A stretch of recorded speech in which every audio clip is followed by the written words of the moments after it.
Okay, sir. A very good afternoon to sir and all my dear friends present over here.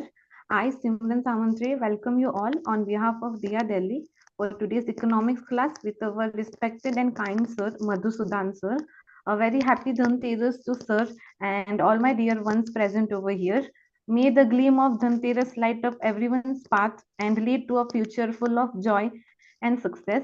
Before starting the class, I would like to say one positive quote, which is when you're interested in something, you do it when it's convenient for you. But when you're committed to something, you accept no excuses and only results. So, friends, make your aim as a commitment rather than making it convenient. And for sure, there will be one day when you will achieve your aim. Now, without any further delay, I would like to request Sir to please further continue the class. Thank you, and over to you, sir. Thank you very much, Simran. A very good afternoon to all of you. So today is Dhanteras, and Deepavali is the festival of goddess Lakshmi, or rather, in other words, you can say the festival of money, or in other words, we can say the festival of economics. So I hope you apply the economics during whatever purchase you are going to do today. You will calculate the return on investment. You will calculate the opportunity cost wherever you are investing your time or money, and you must try to minimize the opportunity cost. Okay.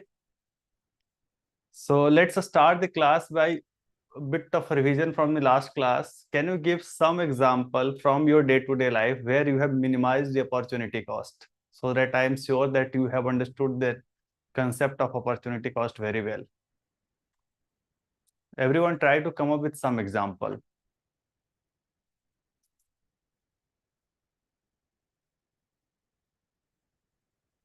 Attending the class, write something like that. Okay, I did this, minimize this. Okay, so this is the opportunity cost. This is what I did. In this format, right?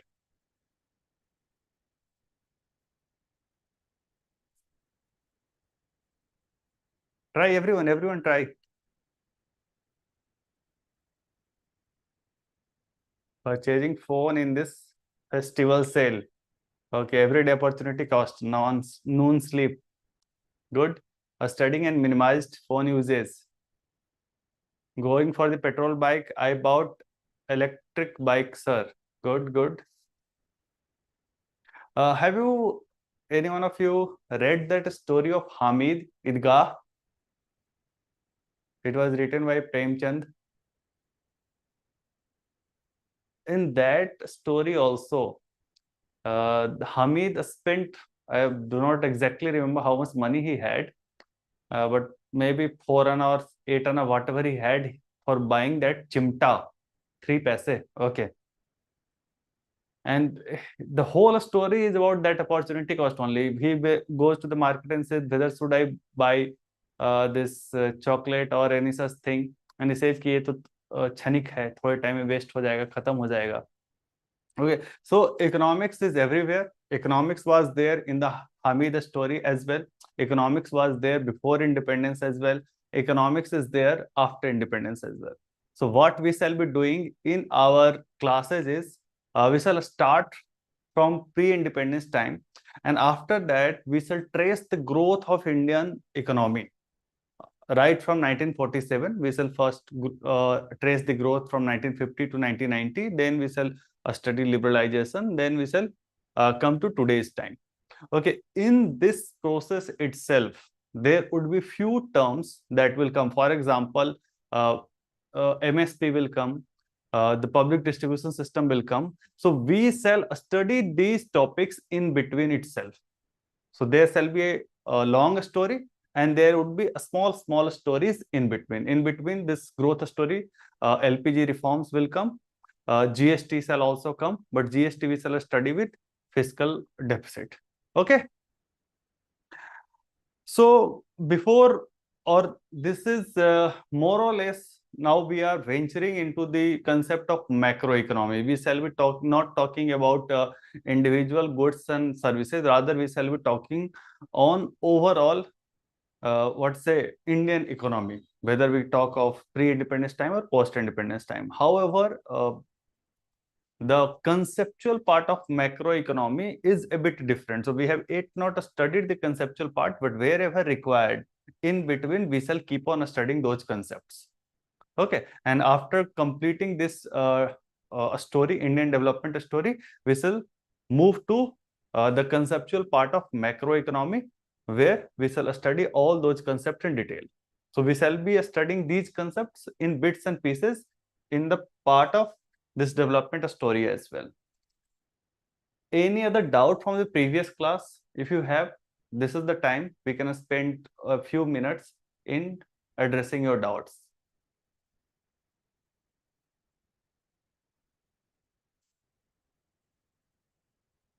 Coconut Bhikhu Bai. I do not know, Komal, this story. You can mail me that story or any link of it. Shift in demand curve again. See, it is very simple. First, you have to draw the demand curve. First, you have to draw the demand curve. It would always be like this. In this curve, price is here, quantity is here. Okay, assume that this is the scenario. At P naught price, there is some quantity Q naught which is being demanded by the person. Now, whatever be the scenario that question setter gives you, the examiner gives you, imagine that scenario. For example, the question setter says that your income has increased. So if your income has increased, whether at the same price you will buy more or less, most likely scenario you have to assume, not the exceptional scenario. Sir, I am miser, I will not buy anything extra, I will save that money. Don't assume such thing. Okay, so most likely scenario is if you have more money, you will buy more goods and services. So at the same price, you will probably buy something more than Q naught, that would be Q1. Now the demand curve would be something like this. At this price P naught, you are buying more. So the curve has shifted from here to here. So there is rightward shift. In contrast, if your income would have reduced, then probably you would have postponed your spending. You would have demanded less. The demand curve would have become something like this. So there is leftward shift if income reduces. So this is the exact process that you have to do every time. First draw the curve, then imagine the situation, what would be the impact on the curve. You will always get the right answer. And the right answer could be either right or left.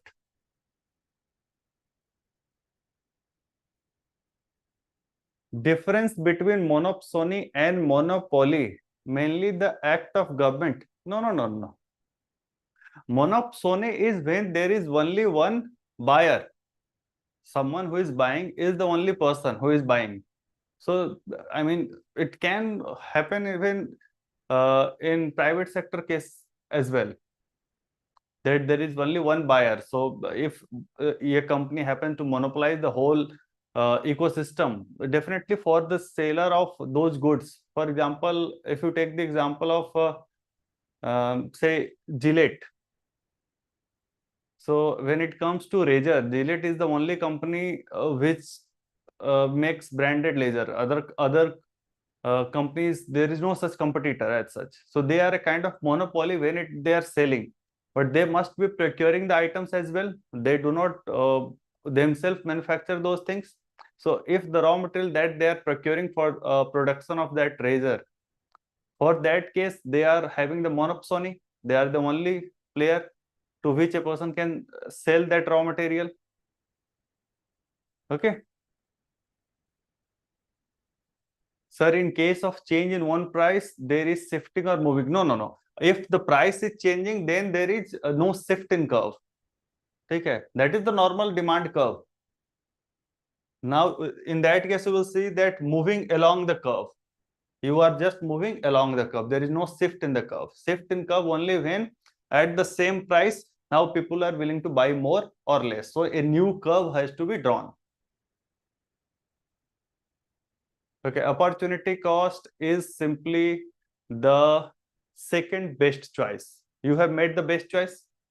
What you did not opt for, the cost, that cost is opportunity cost. Whenever you choose, you try to choose the best. Best is chosen. The second best is your opportunity cost. We have given a lot many examples for that. Free rider, it is rider. Free rider is someone who takes advantage without paying for it. For example, uh, some people pay for the subscription and their brother, sister, etc. They simply watch those Netflix and Hotstar movies without paying for the subscription. So they are in a sense free rider. They are not paying for that service which they are enjoying. Okay, a lot many people like when you come to Bihar, as soon as you enter into the border of Bihar through train, a lot many people, whether it is third AC, second AC, it doesn't matter. Every compartment becomes general compartment. So those are free rider. They are not paying for that AC class service, but they are still enjoying that service. Okay, it is very common in case of common good and public good because there is no exclusion possible. But even in case of private good, there is possibility of free rider. Okay.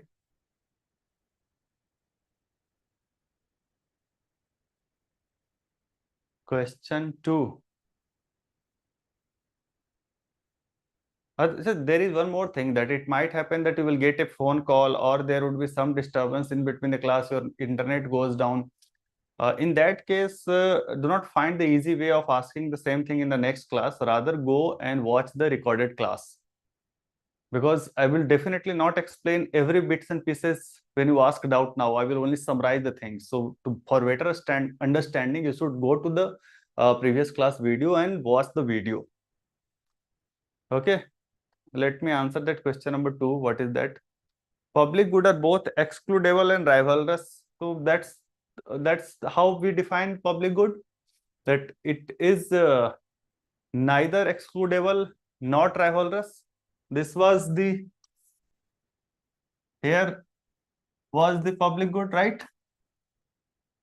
It was the private good, which was rivalrous as well as excludable, non-excludable, non-rivalrous. So this is the definition.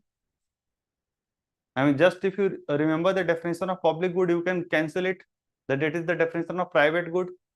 Then private goods are neither excludable, non-rivalrous. So basically, it has been exchanged. What is true for private good is written with public good, and what is true for public good is written with private good. Then common goods are rivalrous, but not excludable. So that is the definition. Common good is here, non-excludable, but it is rivalrous. Fish, we have taken the example. Anyone can go into the sea and do the fishing, but definitely fishes are going to be consumed. They're going to be depleting. They are a depleting resource. Okay. So now let's move to the next thing. And before we trace the development of any such thing first, the most common word that you will always be listening is GDP.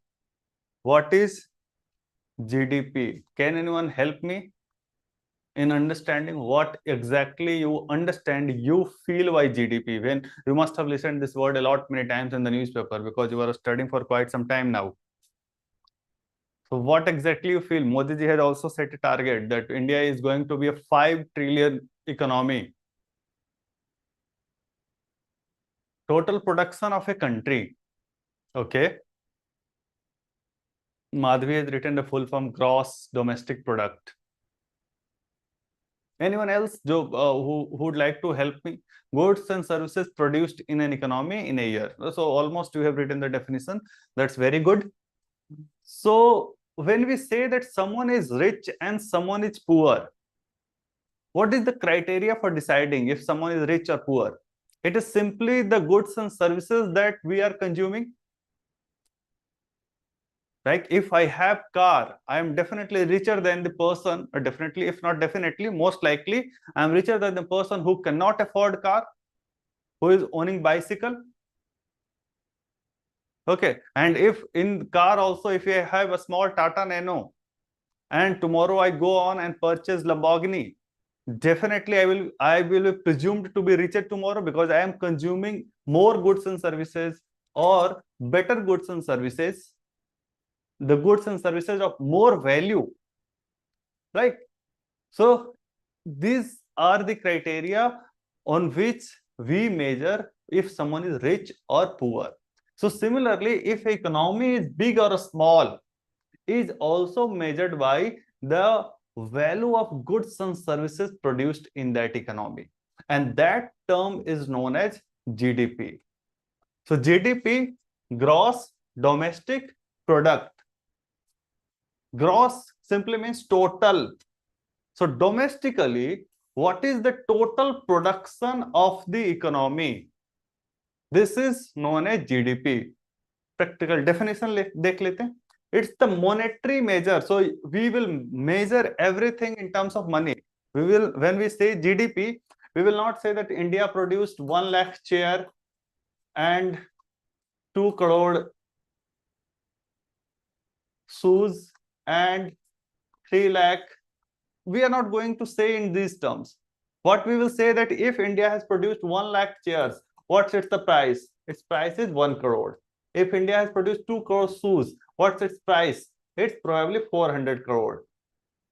Okay, something like that's the monetary value of all these things we sell total. And from where we are going to get this monetary value? From the market, the price at which it is being sold in the market. It doesn't matter how much money was spent in making these goods. For example, it is a possibility that there is a shoe which is being made in rupees 50 only. But if it is being sold in rupees 5,000 with the brand name of Woodland, while calculating GDP, we will add rupees 5,000. Okay, so market value would be taken, and market value of all the final goods and services. We have seen what is final goods and services. Can anyone recall for the help of other students? So we will only add the final goods of services in a specific time period. Usually this specific time period is 1 year. Okay, by a country. Why we are taking it as a country? Because we are taking it as a domestic production. Okay, yes, final good is the good which has reached in its final stage of production. No further modification or reselling is happening. Okay, finished product. Now, why we are avoiding intermediary goods? There were some intermediate goods as well. Why are we not taking them in the GDP calculation? Yes, because there shall be double counting. We have taken that example of tomato and ketchup. So ketchup is the final good. So in the price of ketchup, automatically the price of tomato is included. So if we add both, there shall be double counting. So we only take into the consideration the final goods and services which are produced in a specific period by a country.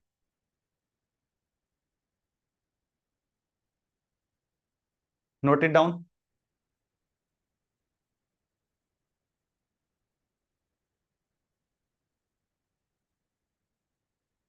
No, Snigdha, that's not the reason that their price may vary. The reason is what Vanu is saying, that intermediary is part of final good. So there shall be double counting.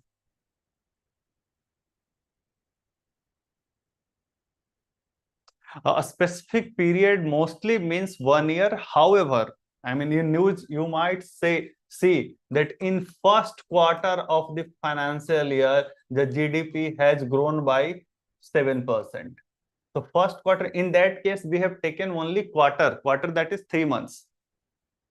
Okay. We have only taken quarter as a time period. So at times it would be taken differently as well. However, mostly it is 1 year. So definition, when we write definition, we would write in general terms. and general terms, there would be some time period for sure. Okay. There is one other concept, right somewhere in side note. There is a concept of a stock and flow. So in economics, various variables or quantities are categorized as stock variable or flow variable.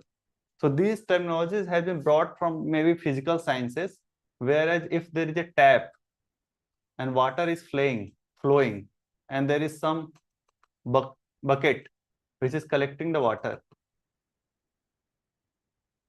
Okay, so at any point of time, there would be some amount of water in the bucket. Okay, we can say that there is a stock of water. So any variable which is measured at any point of time is known as a stock variable. Write the definition. Any quantity which is measured at a point of time is known as a stock variable.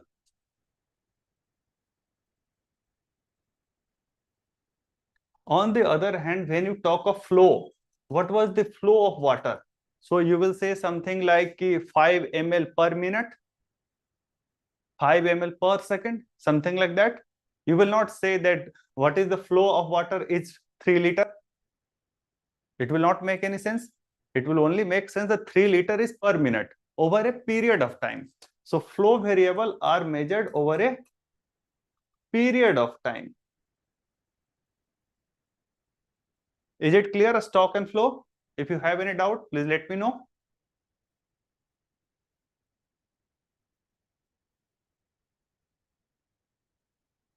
Repeat.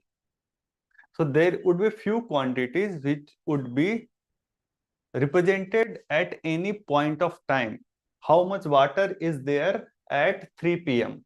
So there would be say 3 liter or something like that. How much water is there at 3:30? So there would be some other answer. So the quantity of water in a bucket is a kind of a stock variable. So it would be measured at a particular point of time. No one will say that how much water was there in 3 hours. Okay.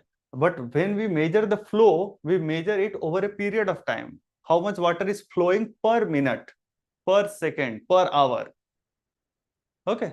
And in terms of rate, so flow variable are measured over a period of time. They are represented in terms of rate. Okay. So now if we look at GDP, GDP is something which would be measured over a period of time, 1 year. How much production was there over 2023-24, one financial year. So GDP is a kind of flow variable. Okay. Whereas the investment or the saving that you do is a example of a stock variable. How much is the balance in your bank account? So you will say that on 10th November, the balance was 1 lakh rupees, but I did Diwali shopping and on 13th November, it will convert to 10,000 rupees, something like that. So at any particular time, on particular date, you will give the value. This was my saving. Okay.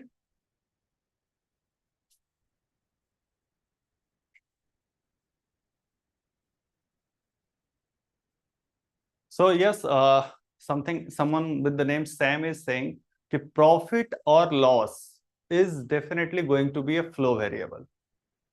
Profit would happen over a period of time. The first year profit, the second year profit, we will talk in these terms. Okay. Whereas something like how much is the reserve? It would be represented, every company has reserve that is represented at a point of time, that on 31st March 2023, this much was the reserve. So that is a kind of a stock variable. Not very much likely to be asked a question. Chances बहुत कम है कि ये question पूछा जाए, ठीक है। Now let's come back. We have studied what is GDP. Now GDP is something that we have to measure. So ultimately, every year we have to see that if we are growing or not growing. So what we are going to measure is whether our GDP, the total production, is growing or not. So when we talk about the growth rate, essentially what we talk is the GDP growth rate. So it's simple. If your GDP was 100 crore in 2023 and next year GDP becomes 110 crore, how much is the growth? Tell me, how much is the growth? Growth would have to be represented in percentage terms. I have asked you to read percentage, right? So 10 crore is the growth. So in percentage term, it would be 10%, right?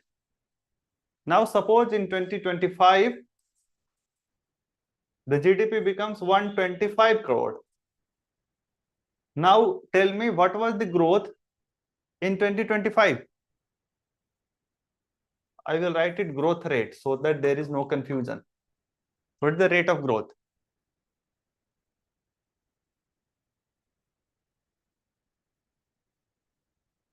Bhanu is someone like a smart as well as lazy. So rather than calculating the actual numbers, he is representing it in terms of 2023. None of the answers so far are right answer. So all of you are requested to calculate again. Yes, now Akshay is probably given the right answer. But no, even this is not right answer. Right. Akshay's answer is right. Anyone else? So first thing first, many of you are writing with respect to 2013 or with respect to 2024. The growth is always calculated on yearly basis. Unless or until stated otherwise. Growth is always yearly. If someone says what is the quarterly growth, then you have to say the quarterly growth. Otherwise, by default, it is yearly. So year on year basis, the growth is here 125 minus 110, 15 crore. And when we calculate growth rate, or rather growth in percentage terms, it is always with respect to last year. So 15 crore vis-a-vis 110 crore. Someone are writing with respect to 2023. Now this is wrong. There is nothing like with respect to 2023. So growth rate, when we calculate, it has to be per year basis. Okay. So 15 divided by 110 into 100.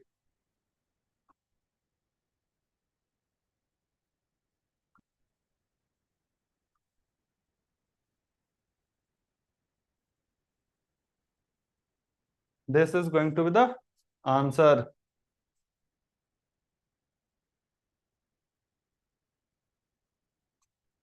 Is it clear? We shall study base year. आगे नहीं, please wait. आज हम नहीं पढ़ेंगे base year को, because that would be a discussion on its own. So when we studied inflation, then we shall be studying base year.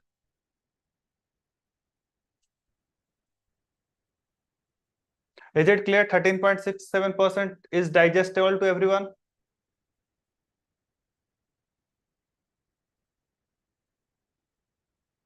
Chalo, now tell me the answer. If in 2026 the GDP reached 150 crore, what was the growth rate in 2026?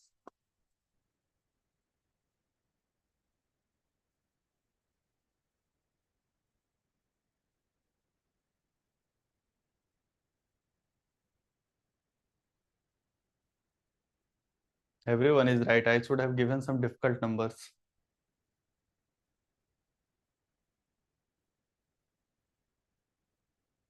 No, definitely you are a set of talented student. You got it right, almost everyone. So the growth is 150 minus 125, that is 25 divided by 125, which was GDP last year, into 100, 5, 20, it is 20%. So someone gave wrong answer in the end. 33.3 is wrong answer, Jivana. I hope you got it now. Sometimes in the news, you will see terms like decadal growth rate. So when they have specifically said that now we are calculating decadal growth rate, it means that they are taking 10 year as the base. So in this case, the growth would be calculated with respect to last 10 years. Okay. Sometimes they would write quarterly growth rate. So it means they are taking a time period of 1 quarter, 3 months only. But if they do not say anything, we would always assume annual growth rate in terms of GDP. Okay. Or sometimes they will not say anything, or rather most of the time they will not say anything. So don't go and making an excuse. If they have not said anything, I can assume anything. No, you cannot. You have to assume what economists are assuming. Now we shall come to the second thing on this page, that is per capita income. It is very simple. Simply today, India's GDP is 3 approximately 2 trillion USD. Okay. So this is effectively, if we consider it as national income, this is effectively the income of 1.4 billion people. So simple, apply the unitary method. If 1.4 billion people are earning $3.2 trillion, what is the income of one person? That is per capita income. Per capita income को हिंदी में बोलते हैं प्रति व्यक्ति आय. So प्रति व्यक्ति आय is per person. So simply divide the GDP divided by total population.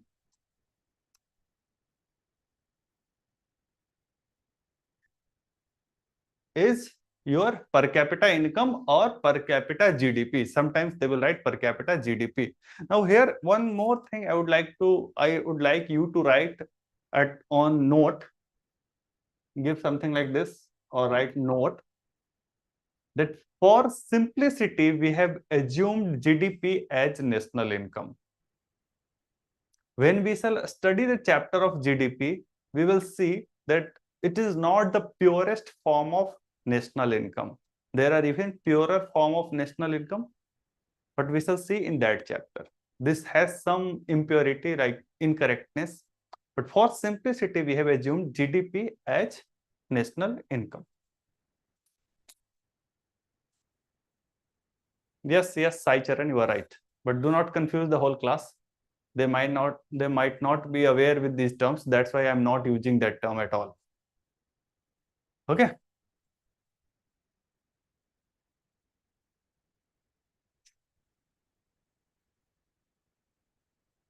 So mostly they will either write per capita income or they will write per capita GDP. Okay. Simplicity के लिए हमने इसको मान लिया GDP divided by total population. Okay.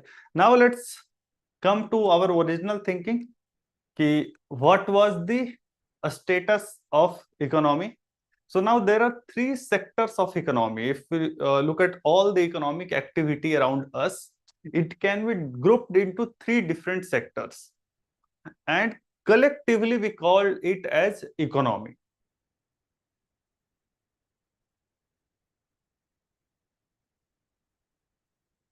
Yes, Rajiv. For example, see, there are few things which grow, whose growth are measured every year. Like they have enough growth on a year-on-year basis, but there are certain things which do not grow enough on year-on basis. For example, population. So it doesn't happen that every year you are growing by 10% or say 7%. Other, in case of population, every year the growth is something around 1.2%, 1%, or something like that. So rather than measuring population growth on year basis, we measure it on decadal basis. It is also done because we cannot measure population every year. We measure it, we conduct census on 10-year basis. So in case of population, we measure the decadal growth. Okay, we measure GDP every year. So in case of GDP, we calculate it on annual basis.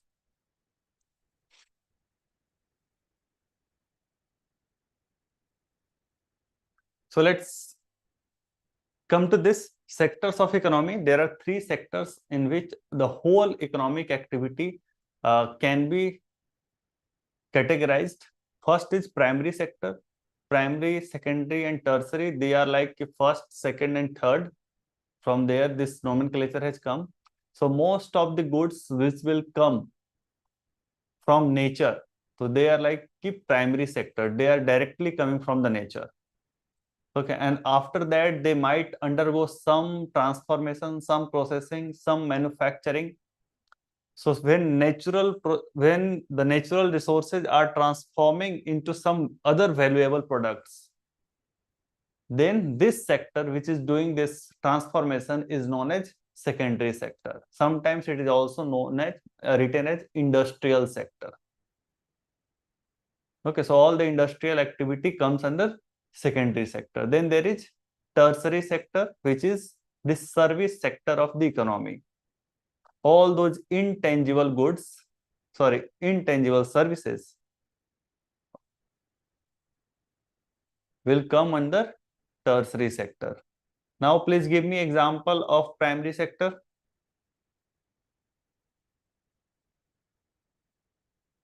Based on the definition, think of those. Yes, agriculture,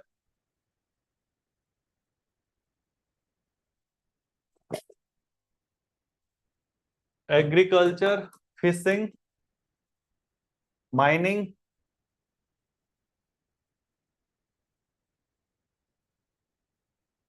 animal husbandry,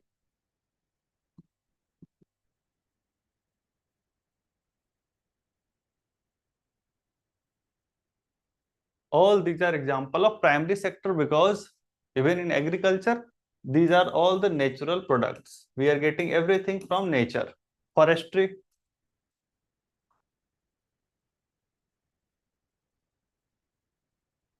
give example of secondary sector.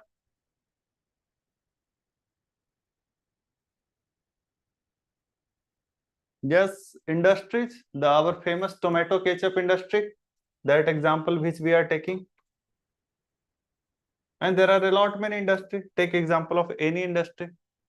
Iron ore industry, you can take the example.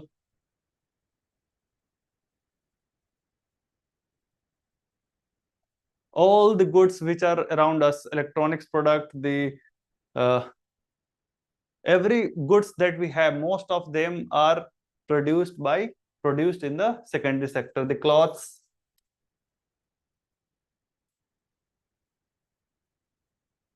all mining is not in the secondary sector. Mining I have already written in the part of primary sector. When you are mining something, you are extracting directly from the nature. So mining is part of primary sector. And all the services that we have taken example of services: tourism, education, health,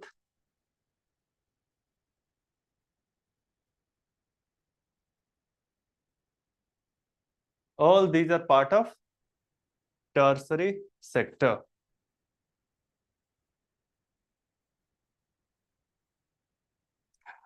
Now, few people are asking, sir, what if we take, probably you have given the example of bamboo. What if we extract bamboo from the forest and then we make it some tokery or something like that, and we sell it in the market? In which sector will it come?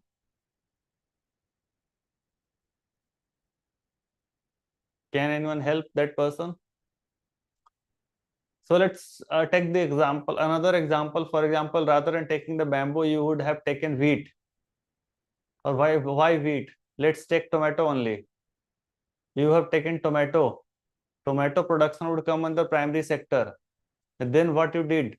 You sold tomato and you converted it into ketchup. That ketchup production would come under secondary sector. Okay. So usually a product, or like someone would open a big store to sell that ketchup, right? Big or small, whatever retail shop he will sell. That retail business, the trading business, will come under tertiary sector. So usually any product that come to us has some or other contribution from each of these sectors. Okay, so this pen has reached us through Amazon. So retail business of Amazon is an example of tertiary sector. It's a kind of service. Someone is like providing online retail service to us, but the pen production is a part of secondary sector. But definitely the raw material of this pen must have been mined somewhere, or the crude oil, petroleum is the source of all the plastic material. So the mining of crude oil is part of primary sector. So every product has some value addition in usually all these three sectors. Yes, Bhanu ने बिल्कुल सही लिखा है. Tomato is primary, ketchup is secondary, trade is tertiary. Is it clear? When we you might have a doubt ki then when we categorize ki this much is contribution of primary sector, this much is contribution of secondary sector, how are we going to calculate it? Okay, so we shall see that when we study the chapter of calculation of GDP. Okay, for the time being we have left that. There would be a separate one lecture on that topic itself, calculation of GDP. There we shall see something called value addition. So how much is value addition in primary sector, how much in secondary sector, how much is tertiary sector? We bifurcate these three, and through this value addition method, we calculate the contribution of this sector to our economy. But leave it for the time being. Okay. Now, our purpose of all this thing is that we shall study what was the status of all this sector at the time of independence and how we have grown in these sectors post-independence. Okay. So what was the status, overall status, that India's growth rate was less than 2% at the time of independence. One more important thing that I have told you in the first class itself, economics is nothing but data. Or rather, I can say that data is the denting painting of economics, and a building looks very ugly without a denting painting. So is the case of economics. So you have to memorize all the data which I will give you in the class. Okay. So growth rate at the time of independence was merely 2%, less than 2%. The per capita income was growing at the rate of approximately 0.5% every year only. So if your income last year was almost same as next year, in a way you will say that we are not growing. We are almost stagnating. So if someone is poor, he or she will remain poor. At the time of independence, the GDP was only rupees 2.7 lakh crore.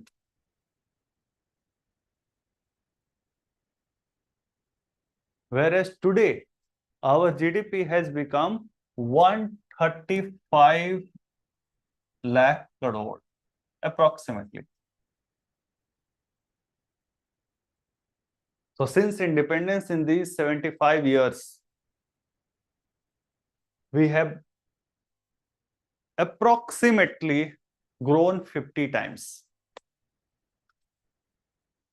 Our economy has grown approximately 50 times if you measure it in terms of rupee. Okay.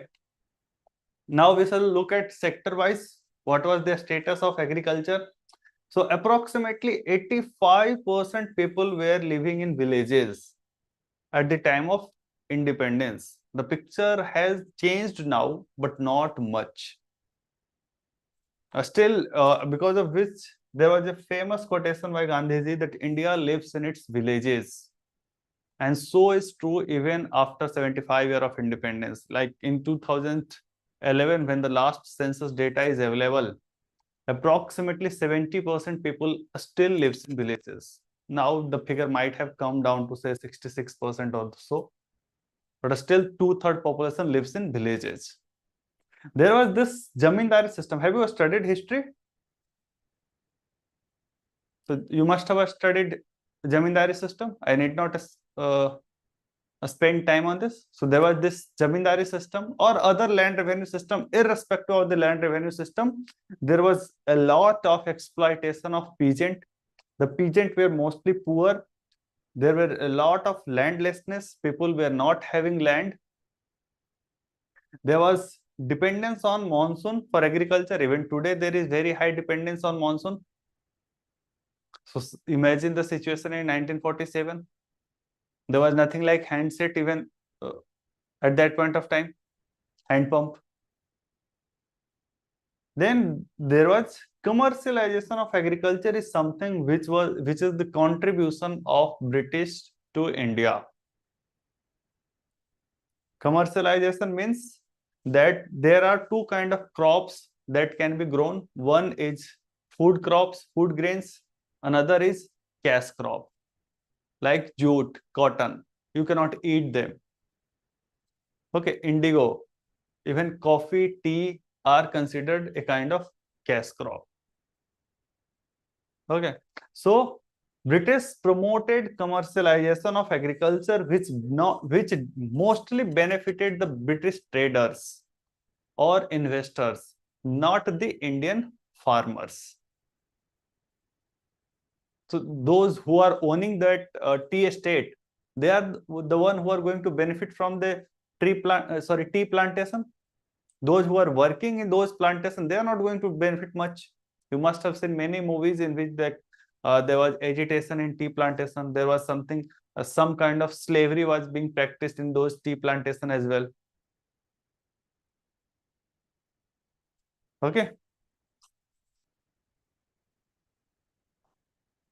Gitanjali is saying that now we also use cloud seeding for rain.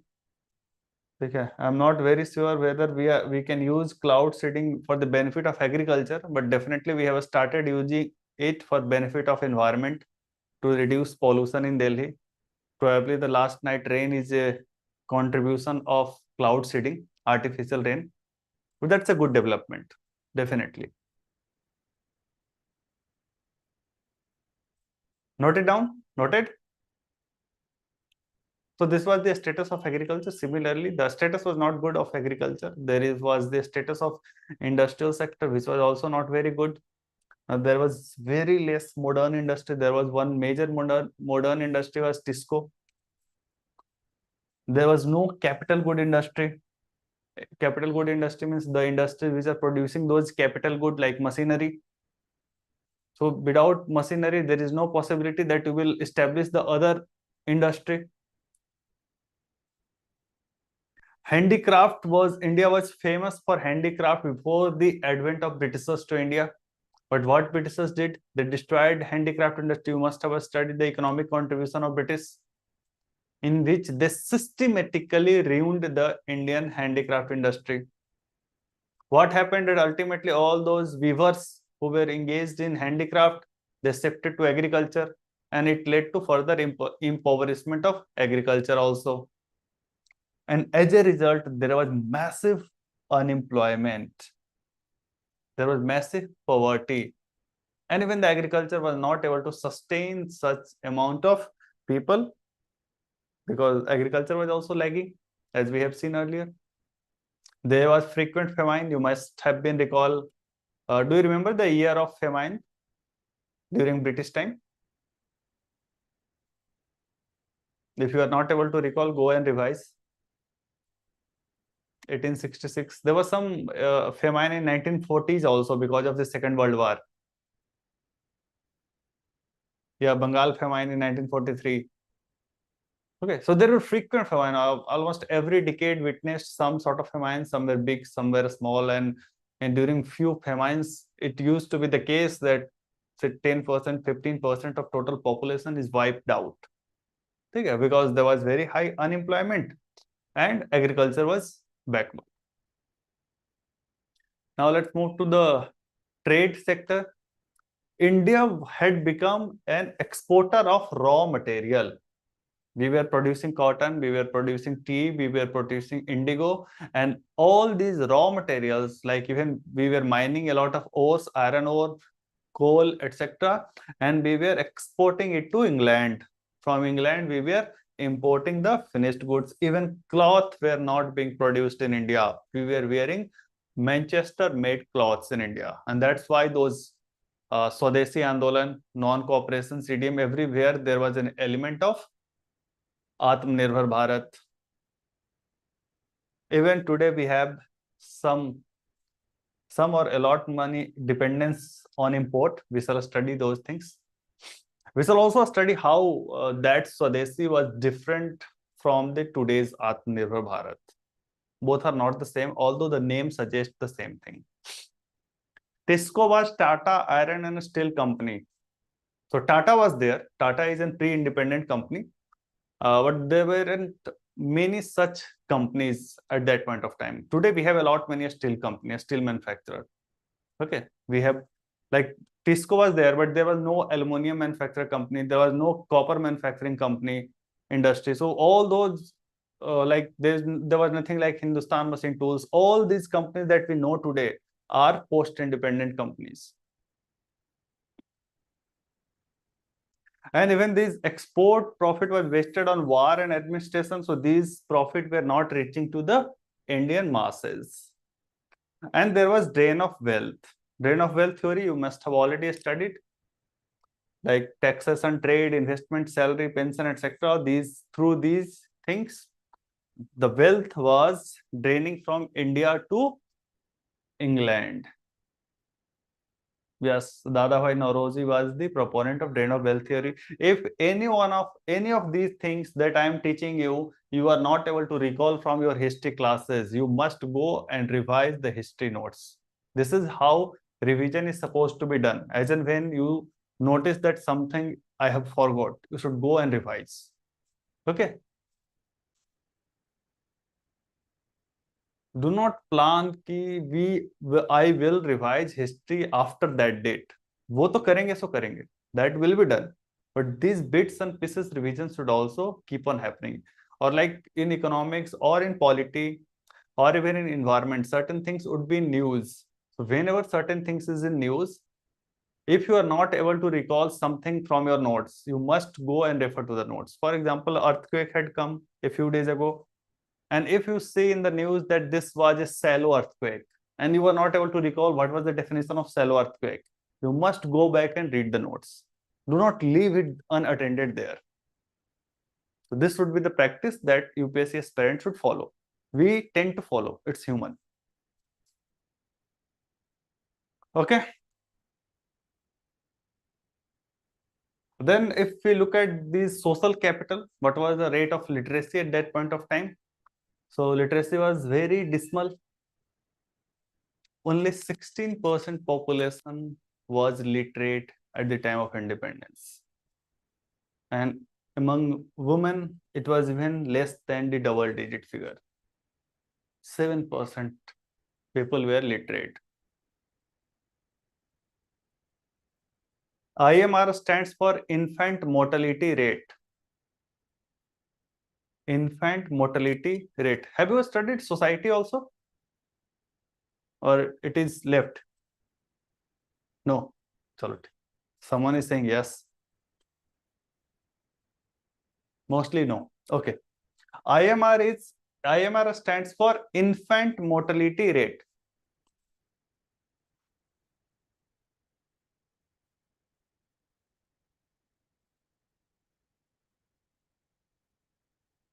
Infant is someone who is less than 1 year of age.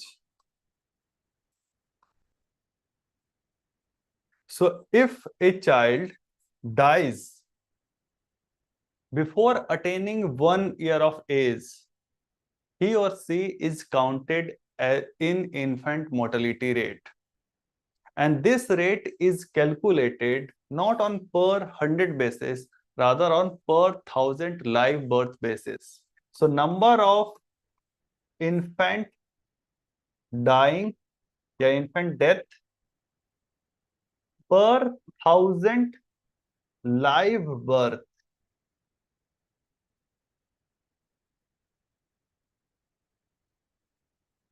So one more thing is it is being calculated on per 1,000 live births that taken place in the country, and out of those 1,000 live births, how many of those children died before attaining 1 year of age? So it is not being calculated on total population basis. It is not being calculated on the basis of total women population.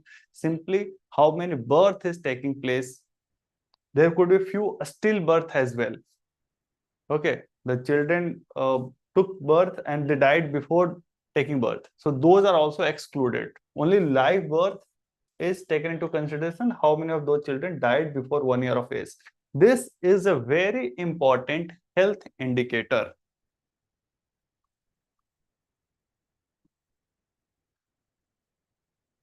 How? See, if your health facility is poor, more children are going to take birth outside hospital. They can contaminate various diseases, and their chances of death is high. They will not get vaccination. So if IMR is high, it means your health infrastructure is poor.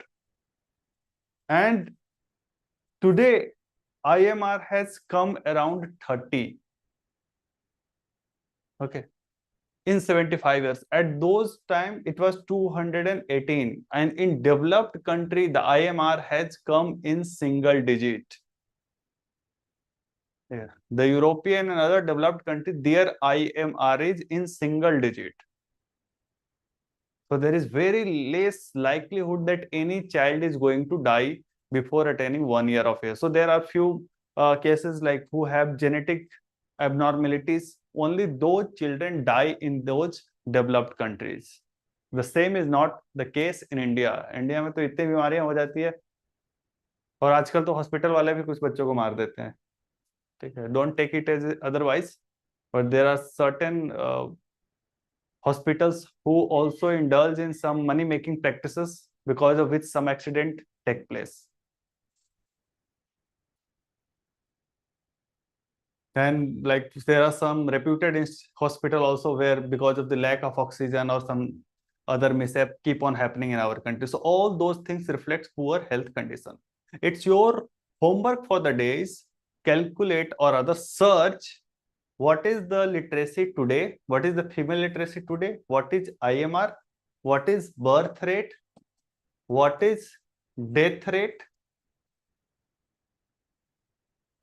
the latest figure which is available.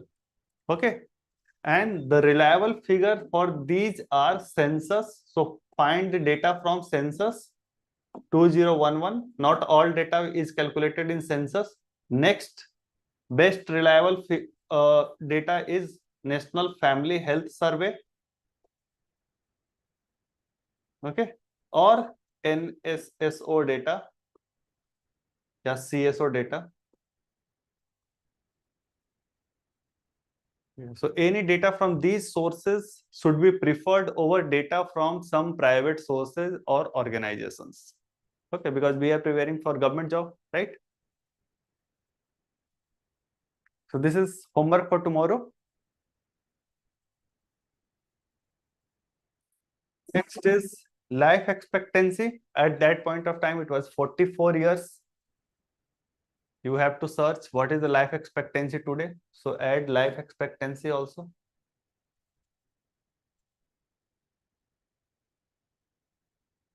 Yes, now it has reached 69 approx. For male, it is 67. For female, it is 61. Average is somewhere in 69.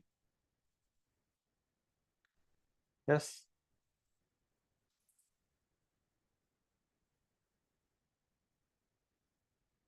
These are see all these numbers. They will have error of 1 or 2 years. Okay. Depending on some for few data, there are multiple sources available. So if there is an error of 1 and 2 year, you got to ignore it. The examiner is also going to ignore it. Okay, it doesn't matter much. But the range in which you are writing, so if you are writing that life expectancy at the time of independence is like 44 years, if you are writing 42, more than 40, yeah, approx 42, it will be okay, it would be accepted. However, if you are writing that at the time of independence the life expectancy was 10 years, this would not be accepted. Or if you write 60 years, it would not be accepted. Okay, so initially it would be difficult for you to memorize all the data exactly, or some data are in itself confusing.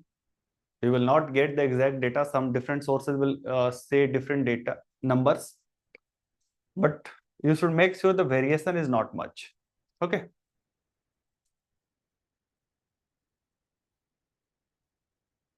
Next, if we look at the occupation, so in agriculture, approximately 70 to 75% people were engaged.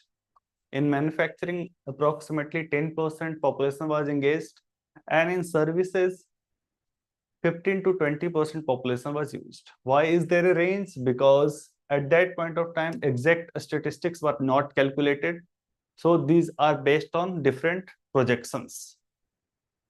Okay, Britishers were not interested in calculating this data.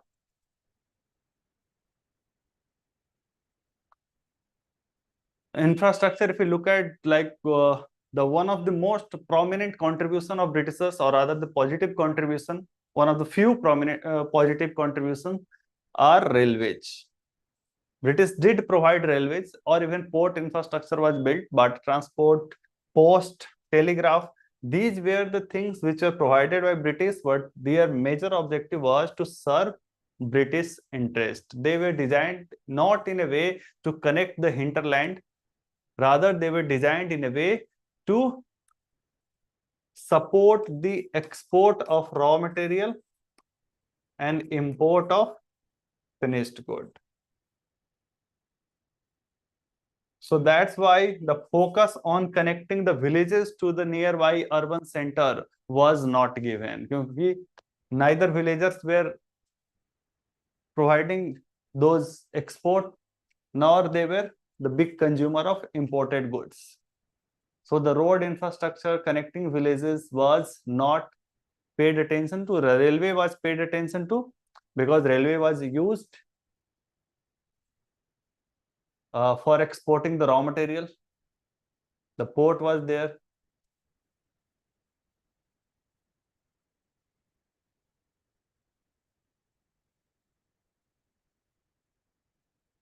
To serve British interest. In the last line, it is written to serve British interest.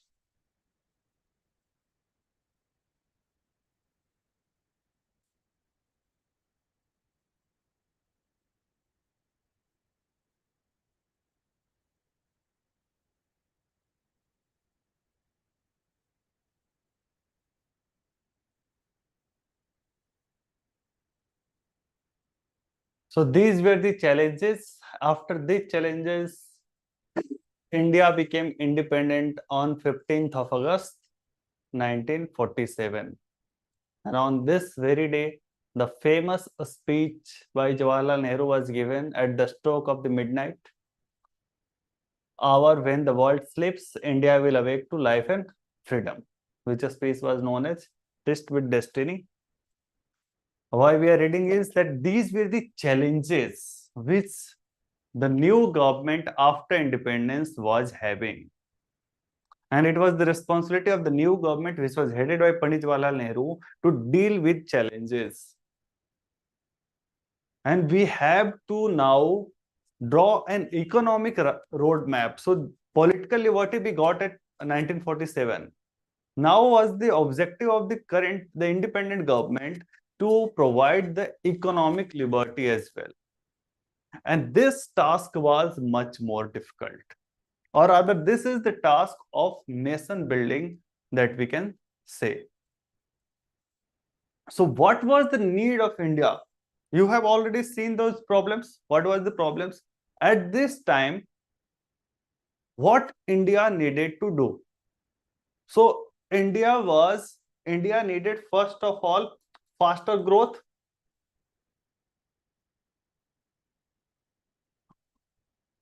Then the growth was not enough. India also needed to eradicate poverty.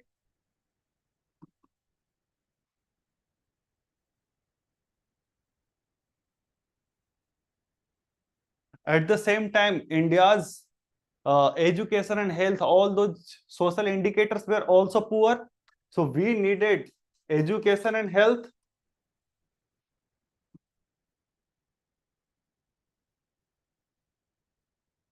We have seen that a lot many our population, approximately 5% was there in the rural India. So we needed rural development.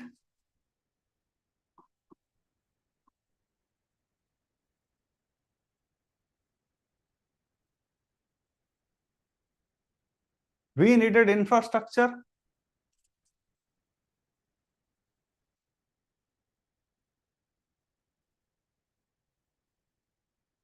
We needed industries because industries were simply not present.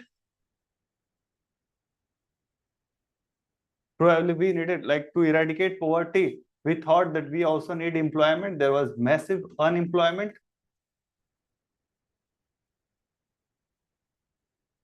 So in economic terms, these were the requirement which that point, I mean, at that point of time, then government was looking at.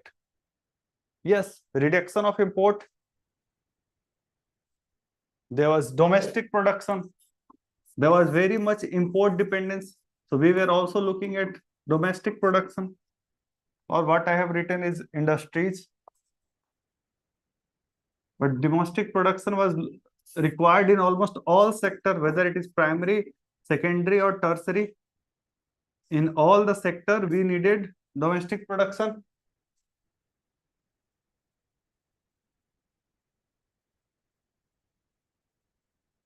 We did not even have enough food, so we needed food as well.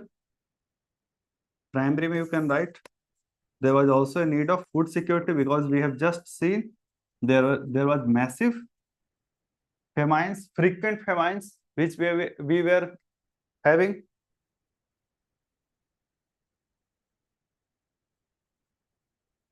And yes, human resource will come in education and health. You can write it as human resource development.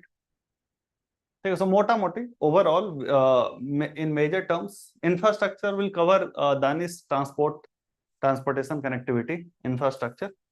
So on major, जैसे बोले मोटा मोटी line पे, these were the things which the government at that point of time was looking at.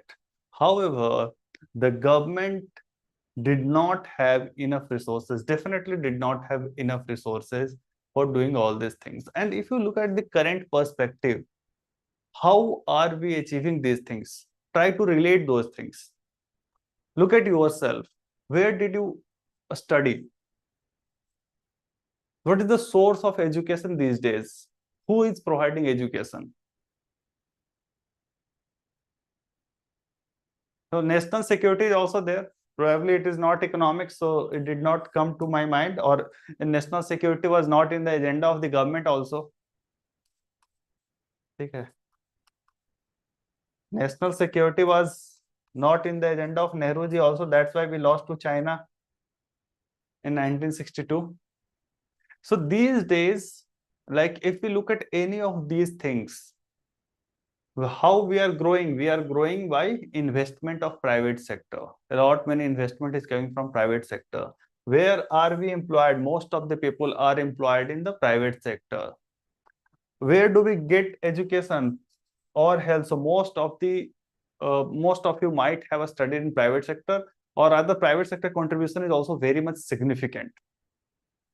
Government sector contribution is also significant in education and health, but private is more active than government. So rather, in all these sector, a lot many infrastructure is built in PPP basis. A lot many industries are there. When it comes to industries, we think of Ambani, Adani. These are the major players. So most of the sector may currently private sector is active. What we have just seen, that at that point of time there were no major private industries. Okay, so what was the limitation at that point of time? So the limitation was overall there was lack of resources, private sector was non-existent,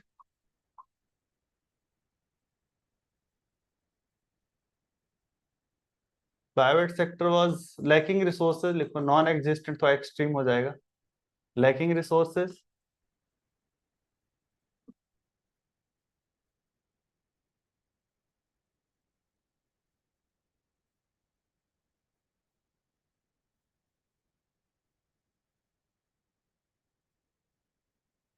human resource, we did not have human resources also required for development.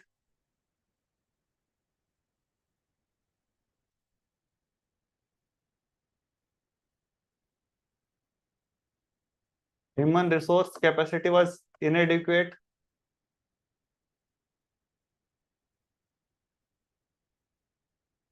Technologically we were backward.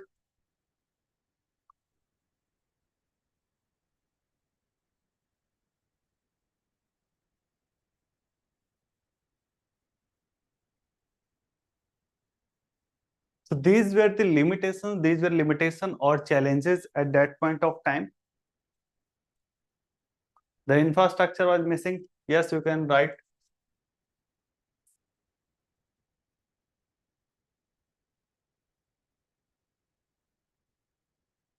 So now what you have to do is, apart from what we have to do, what are the challenges, you have to design a policy. The government has to make a decision at that point of time, how are we going to bring them, what is going to be our ideology. And at that point of time, or even today, there is debate between two different kind of ideology, that is communism and capitalism. Have you studied these, communism and capitalism? In which topic? History में you must have studied. Yes. ठीक है. But it's my duty as well to give you a little brief about communism and capitalism.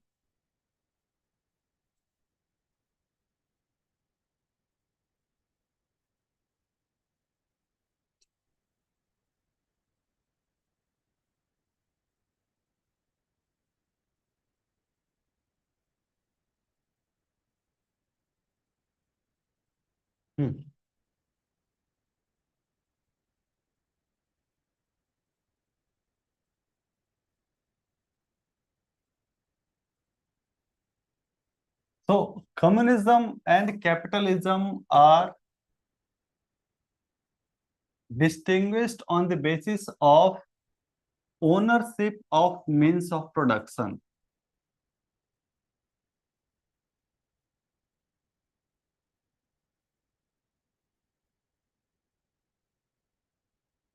In communism, the community at large owns the means of production, whereas in capitalism, a private individual is the one who owns the means of production. So the one who is owning the means of production, he will also have the profit. So here the profit is distributed among masses, whereas in case of capitalism, profit goes to the capitalist who owns this industries. So it was seen historically that capitalism leads to inequality, whereas in communism the whole idea was to distribute the profit, so it would lead to equality. There shall be equality in the communism. Also, the poster boy of communism was Russia, which was at that point of time known as USSR, whereas the poster boy of capitalism was USA. And or other developed country, even England, etc., they were the capitalist country. Okay, so it was seen, or you must have studied in the history, that at the time of First World War, USSR was not industrialized, but between First and Second World War, it became a major industrial economy. So it achieved its industrialization under the communist system, and that was very fast. Within 2 or 3 decades it industrialized itself. Okay, so it was seen that in case of communism there is high growth rate, whereas in case of capitalism there was slow growth rate.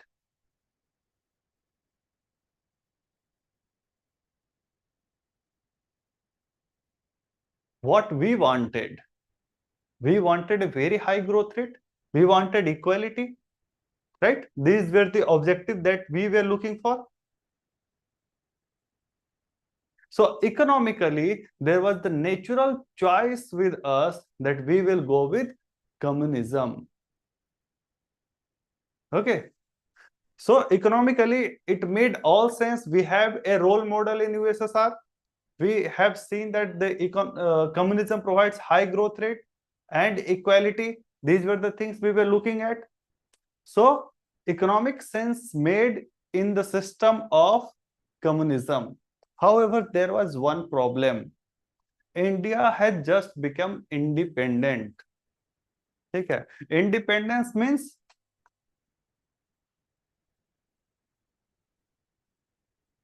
India has become politically independent. Politically independence means we have got freedom, and freedom should mean freedom to people.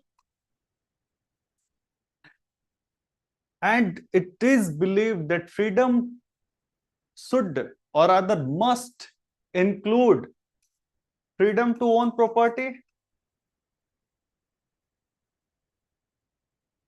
or even in original constitution, this was one of the freedom which was provided to the people. There was right to freedom as a fundamental right. Apart from that, even in Article 19(1), there was this freedom to own property also. This was also one of the freedom which was provided to the people. So people must be given the freedom to own property, and if you are owning property, this property will definitely include the means of production, that is industries. So ideologically or politically speaking, the ideology on which our constitution was made, we must go with capitalism, whereas economically we should have gone with communism. So as it always happens in our country, a compromise was made and India went with mixed economy.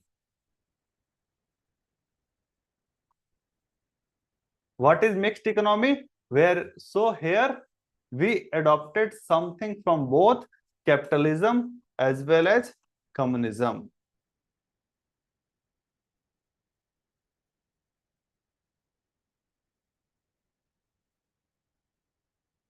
Here individual ownership of property was allowed. Likho, in mixed economy, please write it down. In mixed economy, individual ownership of property is allowed.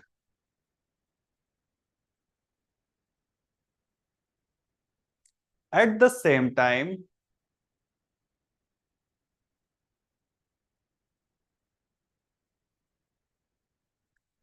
government also plays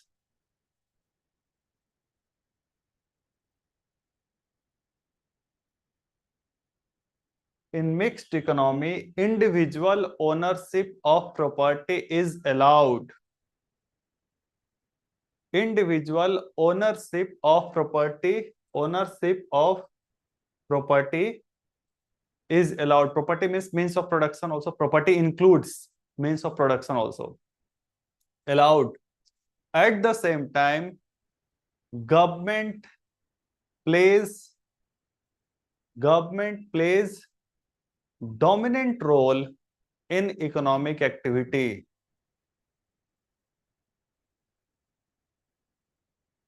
Dominant role in economic activity. So in the nutshell, the means of production would be owned by both government and private sector. Okay, mixed economy means both government and private sector would be active in economic activities. That is mixed economy. Okay, there is a doubt of Danish, sir, why USA is developed and Russia is developing, even high growth in communism. See, it depends now from where you are starting the race. It is like same thing saying that the people of scheduled caste are getting reservation. Still, they are not as developed as people of forward caste.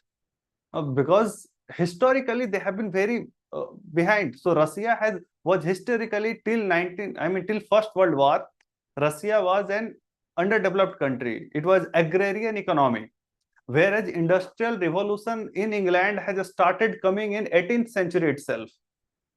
So they have reached that stage in 1950. We are thinking in 1950, right? So we are seeing that in 1950, the England or America, these developed country has reached this stage after developing for 3 centuries, 18th, 19th, and 20th century, or maybe 2.5 centuries of development is there. Then they have reached this stage, and probably Russia has reached almost neck to them in just 3 decades. So we saw that there was high growth rate in communist system.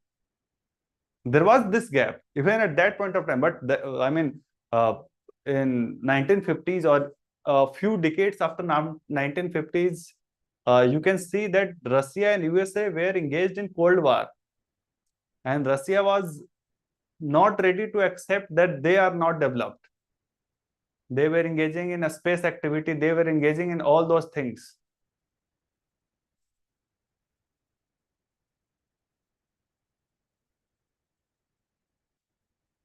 Yes, Akshay.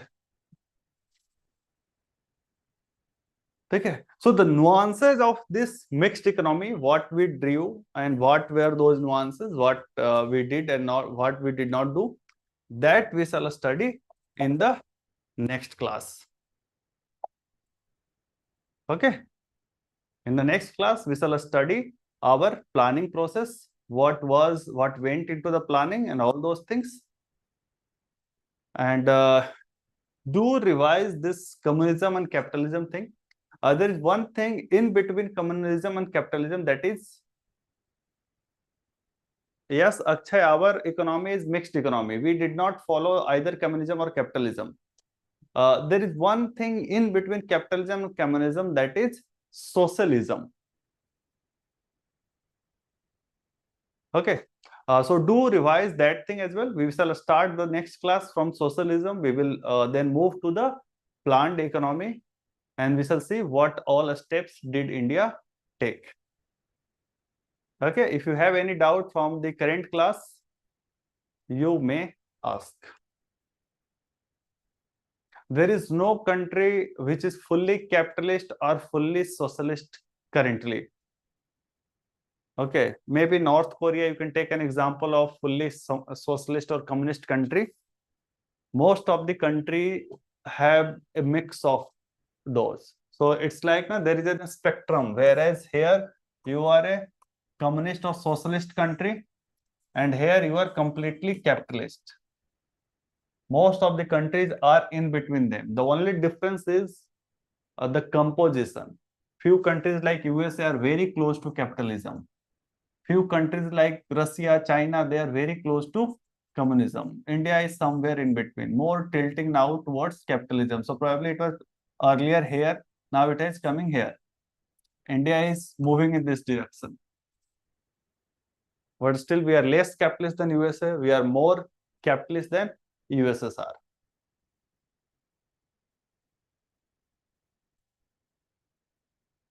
Approximately 40 classes would be there for economics. So we shall look into it Akshay tomorrow class. Okay, socialism will start in tomorrow's class. Any doubt from the today's class? Please ask.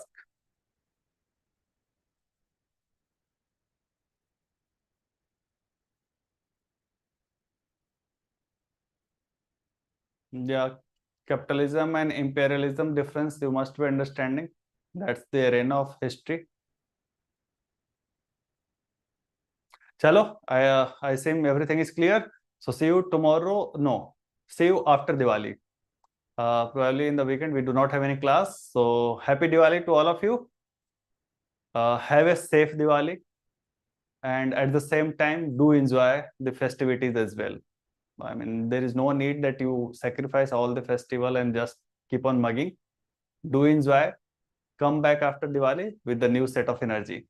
All the best. Thank you, sir, and Thank happy you, Diwali sir. to you. Welcome. Thank you, sir. Thank you for Diwali wishes. Thank you all.